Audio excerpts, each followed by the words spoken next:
కాసేపట్లో ముఖ్యమంత్రి రేవంత్ రెడ్డి ఢిల్లీకి బయలుదేరనున్నారు. ఇంగ్లీష్ మీడియా ఛానల్ నిర్వహిస్తున్న కాంక్లేవ్ లో పాల్గొనడం కోసం సీఎం రేవంత్ రెడ్డి ఢిల్లీ వెళ్తున్నారు. ఇవాళ సాయంత్రం తిరిగి హైదరాబాద్ కు రానున్నారు. అలాగే రేపు సాయంత్రం సికింద్రాబాద్ పరేడ్ గ్రౌండ్స్ లో జరగనున్న మహిళా శక్తి సదస్సులో సీఎం పాల్గొననున్నారు. అనంతరం రేపు రాత్రి లేదా ఆదివారం ఉదయం మళ్లీ Delhi వెళ్లనున్నారు.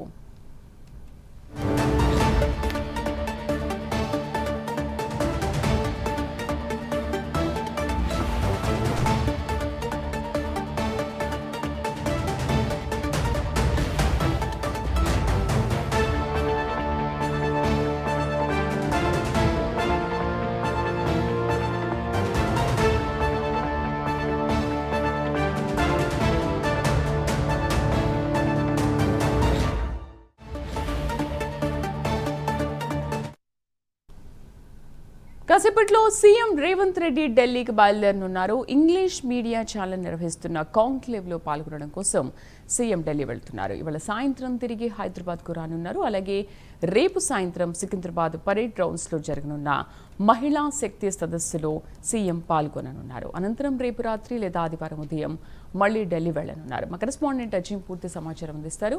Azeem, CM Delhi tour వివరాలేంటి?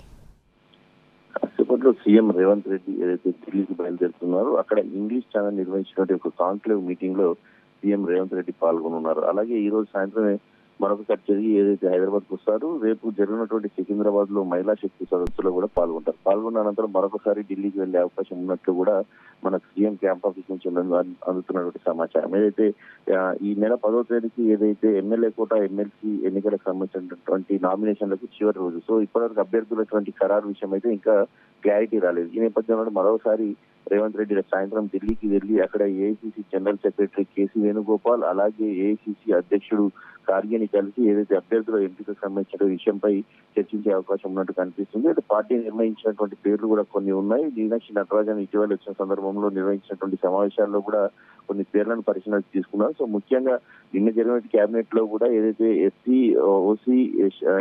OC BC మైనార్టీకి సంబంధించినటువంటి 4 స్థానాలకు గాను ఏదైతే ఎమ్మెల్సీ అభ్యర్థులను ఖరారు చేయాలని చెప్పి కూడా పార్టీ నిర్ణయించింది. సో ఇందులో బాగా ఆశావాహుల సంఖ్య కూడా పెరుగుతుంటుంది. ఇన్ని రోజులు సైలెంట్ గా ఉన్నటువంటి వారు కూడా ఏదైతే ఎమ్మెల్సీ కోసం ఆశిస్తున్నటువంటి పరిస్థితి కూడా మనకు కనిపిస్తుంది. అందులో భాగంగా మాజీ ఎంపీ విజయశాంతి కూడా ఇన్ని రోజులు పార్టీలోనే ఉన్నారు కానీ సైలెంట్ గా ఉన్నారు. కానీ ఇప్పుడు ఢిల్లీకి వెళ్లి కార్యాన్ని కలిసిన పరిస్థితి కూడా మనం చూసాము. అలాగే మాజీ ఎమ్మెల్యే రేఖా నాయక్ కూడా ఏదైతే ఎమ్మెల్సీ ఆశిస్తున్నారు, ఇక్కడ చాలా మంది ఏదైతే మొదటి నుంచి ఆశిస్తున్న వారు కూడా ఉన్నారు. ఏదైతే మధ్యాష్కి గౌడ్ కావచ్చు, అలాగే జీవన్ రెడ్డి, జగ్గారెడ్డి, జగన్ కౌశిక్ యాదవ్ ఇలా అనేక మంది ఏదైతే ఈ 4 స్థానాలకు గాను ఎమ్మెల్సీ ఆశిస్తున్నారు. సో ఈ నేపథ్యంలో అధిష్టానం ఎవరి పేరు డిసైడ్ చేస్తుంది అంటే ఇటు సామాజిక సమీకరణ నేపథ్యంలో కూడా ఏదైతే డిస్కస్ జరిగే అవకాశం ఉంది కాబట్టి సో వీరన్నిటి అంశాలను కూడా అటు ఏదైతే ఢిల్లీలో ఉన్నటువంటి అధిష్టాన పెద్దల దృష్టిలో సీఎం రేవంత్ రెడ్డి పెడతారు. సో 10వ తేదీ నామినేషన్ చేయగలరు కాబట్టి ఖచ్చితంగా 9వ తారీఖు సాయంత్రం లోపే ఏదైతే అభ్యర్థుల ప్రకటనకు సంబంధించిన అంశం రావాల్సి ఉంటుంది. ఎందుకంటే వారి నామినేషన్ పత్రాలను కూడా సిద్ధం చేసుకోవాల్సిన అవసరం ఉంది కాబట్టి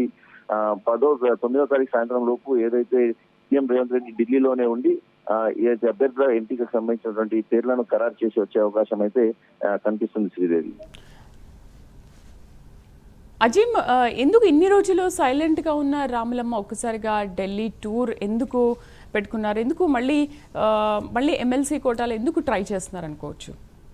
అని మనం చూసినట్టయితే విజయశాంతి చాలా రోజుల నుంచి కూడా ఏదైతే కాంగ్రెస్ పార్టీలోనే ఉన్నారు కానీ చాలా మౌనంగా ఉన్నారు. ఇలా కాంగ్రెస్ పార్టీ ప్రవేశపెట్టిన పథకాలు కావచ్చు, లేకపోతే కులగన్నకు సంబంధించిన అంశం కావచ్చు, బీసీ రిజర్వేషన్ అంశం, ఇలా అనేక కీలకమైన అంశాలు ఉన్న సమయంలో కూడా విజయశాంతి ఎక్కడ కూడా స్పందించలేదు. దీంతో విజయశాంతి సినిమాల్లో బిజీ ఉన్నారు, ఇక రాజకీయాలకు కొంత దూరంగానే ఉంటారని చెప్పి కూడా అందరూ భావించారు. కానీ ఇదే తరుణంలో ఎమ్మెల్యే కోటాలో 4 ఎమ్మెల్సీ స్థానాలు ఖాళీ అవడంతో దీనికి సంబంధించి కూడా అంటే ఈ నోటిఫికేషన్ వచ్చి కూడా చాలా రోజులు అవుతుంది. దీనికి మార్చిలో 4 ఎమ్మెల్యే కోటాకు సంబంధించిన ఎమ్మెల్సీలు వస్తాయని కూడా ఉన్నప్పటికీ కూడా విజయశాంతి ఎప్పుడు కూడా బయటికి రాలేదు. కానీ మనం చూసినట్టయితే నిన్న సడన్ గా ఒకేసారి ఏదైతే ఢిల్లీకి వెళ్లి అక్కడ కార్యం కలిసినట్టు కూడా తెలుస్తుంది. మహిళా కోటాలో, అందులో కూడా బీసీ మహిళా కోటాలో తనకు అవకాశం కల్పించాలని చెప్పి పార్టీకి గత కొన్నేళ్లుగా పనిచేశాను, అలాగే తెలంగాణ ఉద్యమంలో కీలక పాత్ర పోషించాను, పార్టీ పెట్టి నడిపించాను. సో ఈ నేపథ్యంలో తనకు కూడా ఒక అవకాశం కల్పించాలని చెప్పి కూడా విజయశాంతి కోరుతున్నారు. సో విజయశాంతి క్రియాశీలక రాజకీయాలకు మరొకసారికి రావాలని చెప్పి భావిస్తున్నారు. ఇందులో భాగంగా ఎమ్మెల్యే కోట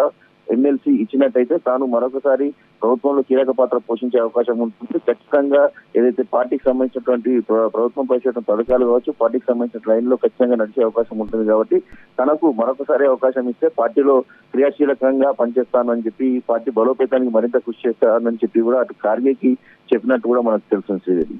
బట్ అజీమ్, తను ఎమ్మెల్సీ కోటాలో ట్రై చేసిన నేపథ్యంలో అసలు కేంద్రం నుంచి అంటే అక్కడి నుంచి అధిష్టానం నుంచి ఎటువంటి స్పందన ఉంది? అంటే ఇచ్చే అవకాశాలు ఏమైనా కనిపిస్తున్నాయా?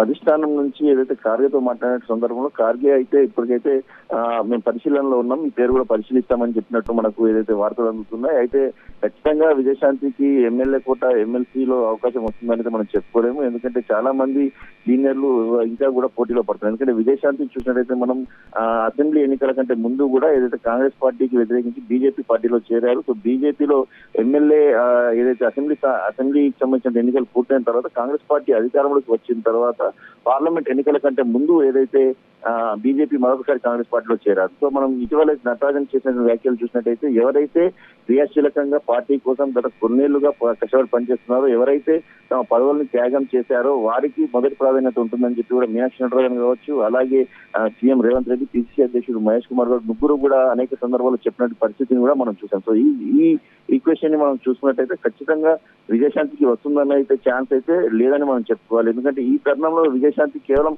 1 year బిఫోర్ ఏదైతే కాంగ్రెస్ పార్టీలోకి వచ్చారని మనం చెప్పుకోవచ్చు. ఈ 1 year లో కూడా ఎక్కడ కూడా కాంగ్రెస్ పార్టీకి సంబంధించినటువంటి కార్యక్రమాలు గాంధీ భవన్ లో కావచ్చు, లేదంటే ప్రభుత్వం నిర్వహించినటువంటి సభలు సమావేశాల్లో కూడా ఎక్కడ కూడా విజయశాంతి పాల్గొనలేదు. సో నేరుగా ఈ రోజు ఎమ్మెల్యే కోటాకు సంబంధించినటువంటి ఎమ్మెల్సీలో మాత్రం ఏదైతే ఎమ్మెల్సీ ఆశిస్తున్నారు కాబట్టి ఖచ్చితంగా విజయశాంతికి వస్తుందని అయితే ఆశ ఏదైతే మనం అనుకోవడంలో అయితే గ్యారంటీ లేదు. సో మరి పార్టీ ఎలా ఆలోచిస్తుందో చూడాల్సి ఉంటుంది. Vijayashanti right, thank you.